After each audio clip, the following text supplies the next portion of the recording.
Alright guys, so welcome back at PSUs. Here we are with the Undervolt to increase performance, reduce the temperature, and reduce the power consumption and reduce the noise on this RX 6600, but that works for the 6600 XT as well from AMD. It's the Sapphire one, and we are doing it on a very budget gaming PC with like one of the worst power supply that you can buy, and with a Ryzen 5 5500. So we're gonna use the Adrenaline software, and let's get straight into the actual undervolting. What you wanna do is go here on top on performance, then go on tuning right here, and then over here you wanna choose custom. This will unlock basically all the settings. Now what you want to do is be sure that smart access memory is enabled. You might have to enable that in the BIOS first, but this is anyway not necessary for the Undervolt. It's just to have more performance. Now you want to go down here on power tuning and enable that, and then you want to set the limit to the maximum. Okay, just slide it to the maximum. Nice.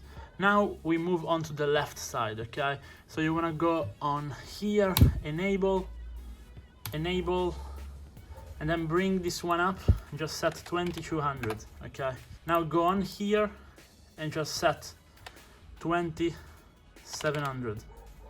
Okay, now go over here and just set 1080. Okay, and now here you want to enable this one as well, and then here set the quick timings and enable this one as well, and set this one to 1850. Right there. Now you want to go over here on top, hit apply, and your profile is done. This is it. Video is over. In case you want to just copy it, just copy it. It's gonna work for everybody. It's the best profile out there. Try it and then leave a comment saying how amazing it is. But in case you want to do a bit of manual tuning, here's a couple tips. So voltage wise, the perfect range is between 1060, but a very small number of cards can do 1060, all the way up to 1100.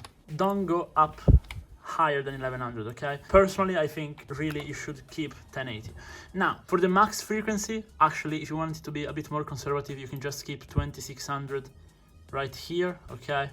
2700 is going to give you a bit more performance, but I honestly think 2600 is more conservative. This is especially in case your card is crashing, just set that. And now the minimum memory frequency, you can put this one up to 2300, but in my testing, it doesn't give you extra performance. Also, regarding the maximum frequency, most cards can actually do 1900 fully unlocked.